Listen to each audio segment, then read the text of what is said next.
Good morning to all.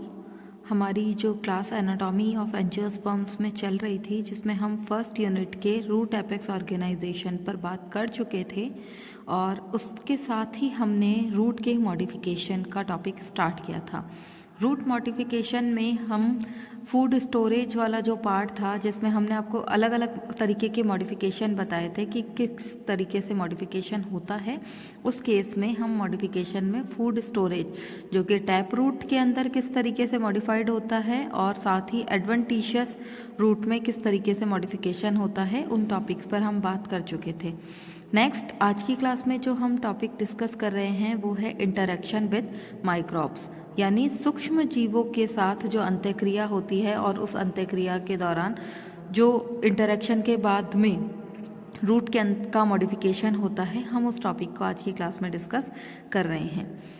देखिए, यहाँ पर जब माइक्रोब्स का इंटरेक्शन होता है तो वो माइक्रोब्स जो होते हैं वो हमारे माइक्रो ऑर्गेनिज्म ही होते हैं और ये माइक्रो ऑर्गेनिज्म इस तरीके के माइक्रो ऑर्गेनिज्म हैं जो कि सॉइल के कांटेक्ट में रहते हैं या फिर वो सॉइल बॉर्न ही होते हैं। मतलब सॉइल में रहने वाले जो भी माइक्रो ऑर्गेनिज्म हैं वो प्लांट की रूट के साथ एसोसिएट करते हैं और एसोसिएशन जो है वो सिम्बायोटिक रिलेशनशिप शो करते हैं, सिम्बायोटिक एसोसिएशन शो करते हैं।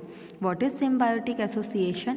यानी सिम्बायोटिक एसोसिएशन का मतलब ये होता है कि किसी भी प्लांट को भी हेल्प मिलती रहे और वहाँ पर जो भी फंजाई प्रेजेंट है या जो भी एल्गल पार्ट प्रेजेंट होता है वो उसके लिए भी बेनिफिशियल हो। जैसे यहाँ पर जो हम बात कर रहे हैं इंटरेक्शन विथ माइक्रो ऑर्गेनिज्म, उसमें हम दो केसेस को देखेंगे जो कि है माइकोराइजा और रूट नोड्यूल्स। नाम से ही पता चल रहा है माइकोराइजा, इट मीन्स यहाँ पर फंगल हाइफा प्रेजेंट होगा और वो फंगल हाइफी जो है वो फंगल वेब का फॉर्मेशन कर लेती है, माइसीलियम का फॉर्मेशन कर लेती है और ये माइसीलियम जो है ये पूरा प्लांट रूट के अंदर प्रेजेंट रहता है। जब ये रूट के अंदर प्रेजेंट होगा तो इसका सिम्बायोटिक एसोसिएशन इस तरीके का होता है कि ये फंजाई जो है ये प्लांट की एब्जॉर्ब करने की कैपेसिटी को बढ़ा देती है, न्यूट्रिशन को एब्जॉर्ब करने की कैपेसिटी बढ़ा देती है और साथ ही प्लांट जो है वो उससे शेल्टर प्रोवाइड कराता है, फंजाई को शेल्टर देता है, शरण देता है। इसीलिए ये दोनों के लिए बेनिफिशियल रहता है। इस कारण से इसे हम कहते हैं सिम्बायोटिक रिलेशनशिप। तो माइक्रो ऑर्गेनिज्म जो कि सॉइल के कांटेक्ट में रहते हैं, सॉइल बॉन्ड होते हैं, ये दो तरीके से इंटरेक्शन करते हैं। या तो वो माइकोराइजा की फॉर्म में करेंगे और या फिर वो रूट नोड्यूल की फॉर्म में करेंगे। राइजोबियम जो है जो कि नाइट्रोजन फिक्सेशन का काम करता है और लेग्यूमिनोसी प्लांट्स के अंदर प्रेजेंट होता है, मटर कुल में पाया जाता है और नाइट्रोजन फिक्सेशन करता है, तो वो भी इसी का इंटरेक्शन विथ माइक्रोब्स का एग्जाम्पल है। और साथ ही माइकोराइजा जो है जिसमें फंगल हाइफा प्रेजेंट होता है और रूट के साथ सिम्बायोटिक एसोसिएशन शो करता है। तो आज की क्लास में जो हम बात कर रहे हैं वो है माइकोराइजा की। तो देखिए, माइकोराइजा जो है इसमें फंजाई और fungal hypha is associated with higher plants. This kind of symbiotic relationship is called mycorrhiza. Mycorrhiza के अंदर जो फंगल हाइफा होता है या जो माइसीलियम होता है वो हायर प्लांट्स के साथ में सहजीविता प्रदर्शित करता है, सिम्बायोटिक रिलेशनशिप को दर्शाता है और इसे ही हम क्या कहते हैं, माइकोराइजा। तो माइकोराइजा अंडरस्टूड है कि यहाँ पर क्या होगा, फंजाई या फंगल हाइफा प्रेजेंट होता है। माइकोराइजा के अंदर फंजाई या फंगल हाइफा प्रेजेंट होता है। यहाँ एल्गल जोन नहीं प्रेजेंट होगा। आपने लाइकेन पढ़ा है जिसमें एल्गल और फंजाई प्रेजेंट होता है, यहाँ पर एल्गल प्रेजेंट नहीं है, केवल और केवल फंगल हाइफा प्रेजेंट है, इसीलिए इसे हम क्या कहते हैं, mycorrhiza.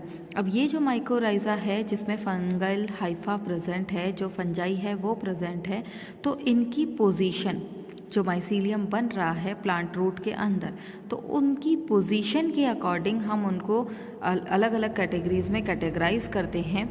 According to their position और mycelium they are categorize in 3 categories. इनको 3 टाइप्स में हम डिराइव कर रहे हैं। फर्स्ट है हमारा एक्टोमाइकोराइजा। एक्टोमाइकोराइजा का एक्टो मतलब बाहर की तरफ और माइकोराइजा यानी फंगल हाइफा।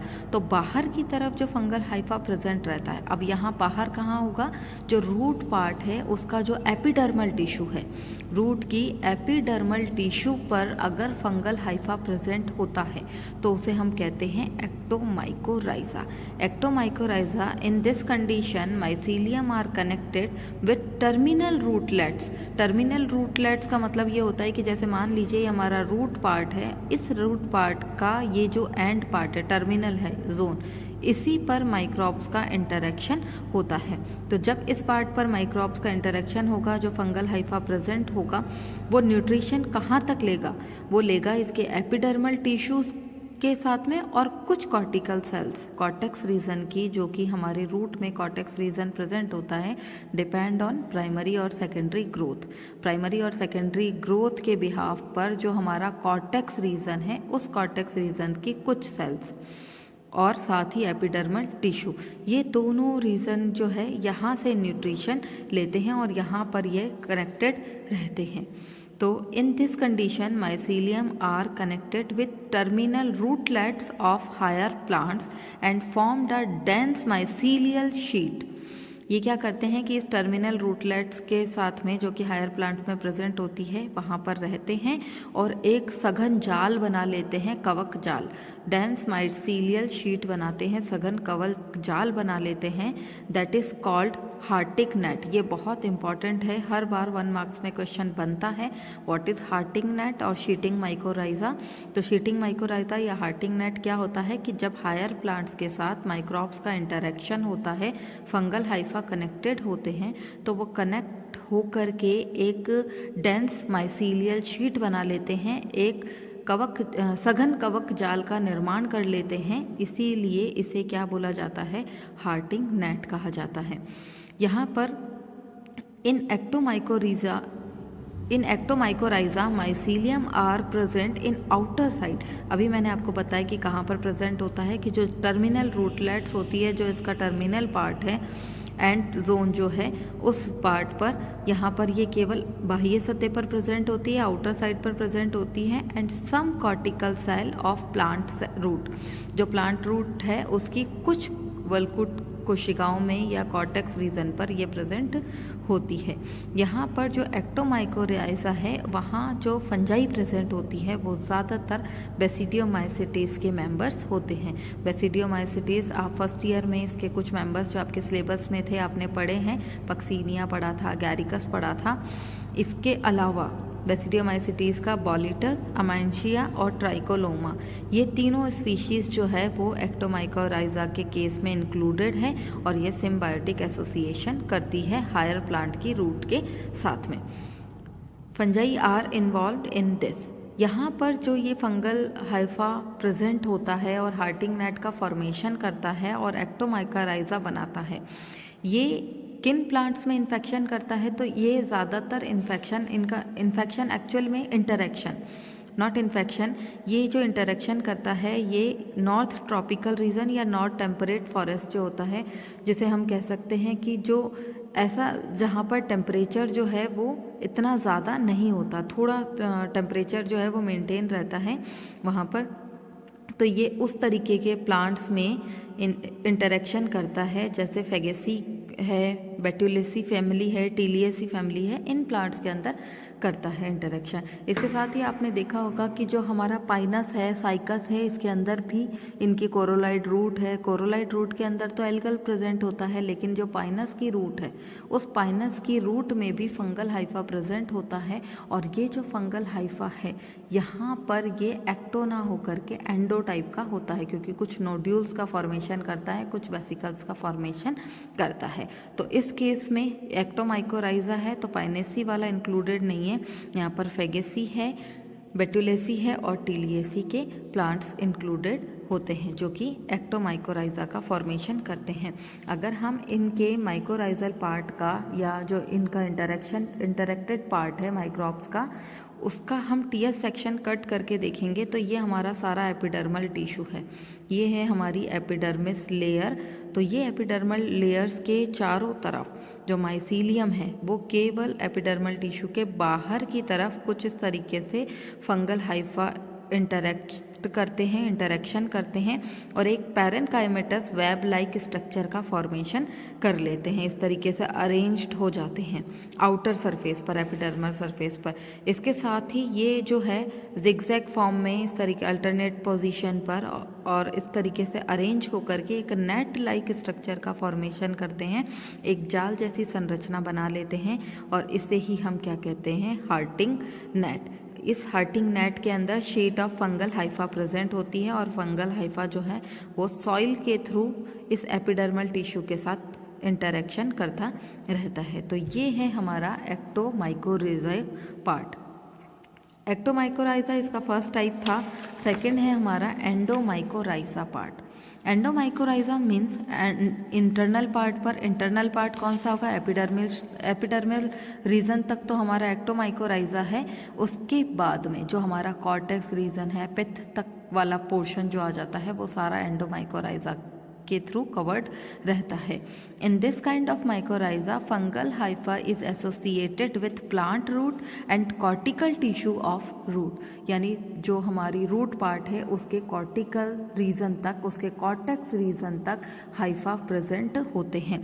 यहाँ पर जो हाइफा की पोजीशन होती है और इसमें सेप्टेड और नॉन सेप्टेड कंडीशन, आपको पता है कि जो फंगल हाइफा होता है उसमें सेप्टा प्रेजेंट भी होते हैं और या फिर वो एब्सेंट होते हैं। तो एक कहलाती है जिसमें एब्सेंट होता है उसे सिनोसाइटिक कंडीशन कहा जाता है और जिसमें प्रेजेंट होते हैं उसे सेप्टेड कंडीशन कहा जाता है। तो दोनों ही केसेस में, जिसमें सिनोसाइट कंडीशन है वो भी और जिसमें सेप्टेड कंडीशन है वो भी, उन दोनों ही तरीके की जो फंगाई हाइफा है या फंगस हाइफा है उसकी पोजीशन के अकॉर्डिंग ये दो तरीके के होते हैं। एक होती है सिंपल माइकोराइजा और दूसरी है वैम। वैम हर बार पूछा जाता है, अगर हार्टिंग नेट पर क्वेश्चन नहीं बनता है तो सीधे वैम पर क्वेश्चन बनता है।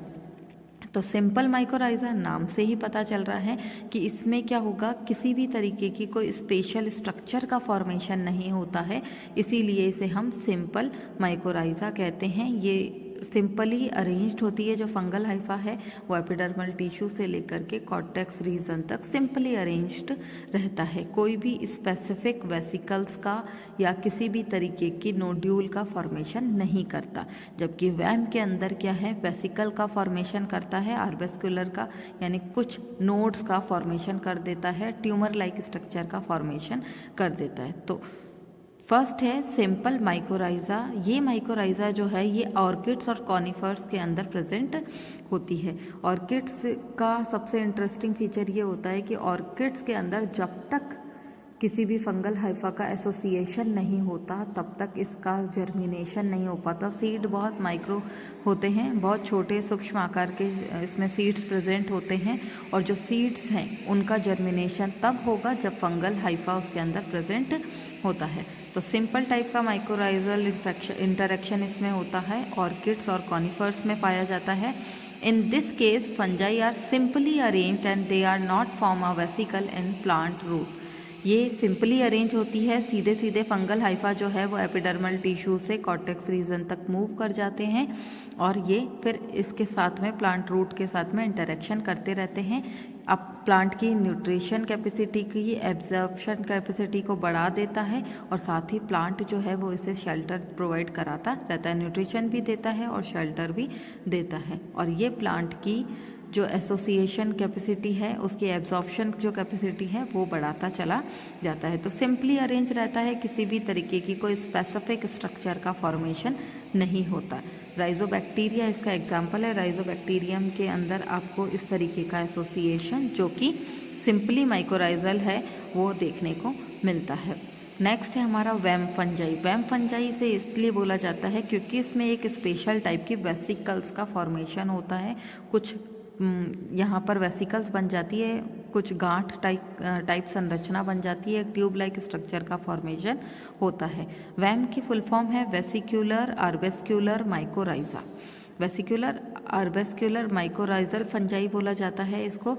In this case fungi are associated with host cell and formed a vesicle and arbuscules. यहाँ पर जो फंजाई होती है वो होस्ट सेल यहाँ पर क्या होगी, जो भी हमारा प्लांट है जिसके साथ इंटरेक्शन करना है उस प्लांट की रूट वाली सेल, तो उस रूट सेल के साथ एसोसिएट करती है और यहाँ पर वेसिकल्स का फॉर्मेशन कर लेती है।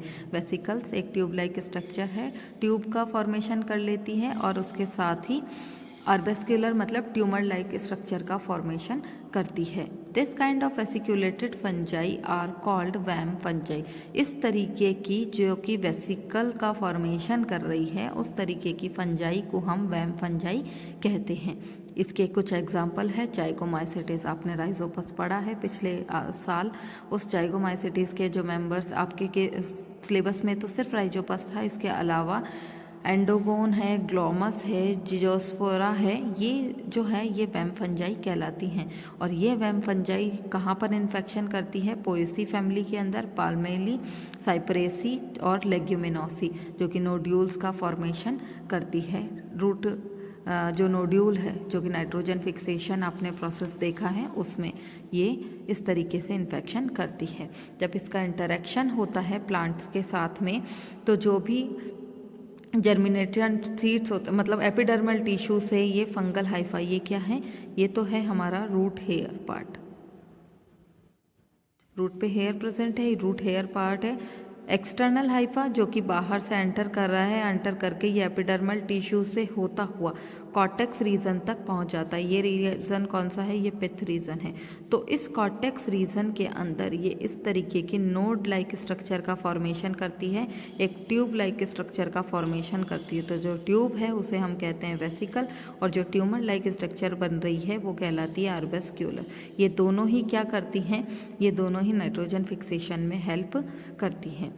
तो यहाँ पर जब कॉर्टेक्स रीजन तक माइकोराइजल पार्ट फंगल हाइफा का इंटरेक्शन हो जाता है तो इसे हम कहते हैं एंडोमाइकोराइजा, और इसमें जो इंटरेक्शन हो रहा है उसे हम वैम फंजाई के नाम से जानते हैं। ये हैं हमारे जर्मिनेटिंग स्पोर्स जो फंगल हाइफा के इंटरेक्शन के बाद में जो स्पोर्स बनेंगे उसके रिप्रोडक्शन प्रोसेस के दौरान, तो ये इस तरीके से बाहर की तरफ मूव करके स्पोर्स सॉइल के कांटेक्ट में अगेन आ जाते हैं और नेक्स्ट किसी भी होस्ट प्लांट की रूट्स के साथ में इंटरेक्शन करते हैं। तो ये था आज की क्लास के लिए हमारा एंडोमाइकोराइजा और एक्टोमाइकोराइजा। इस टॉपिक को अभी हम यहीं पर कंप्लीट कर रहे हैं, नेक्स्ट टॉपिक को हम कल की क्लास में स्टार्ट करेंगे। आज की क्लास के लिए इतना ही, थैंक यू।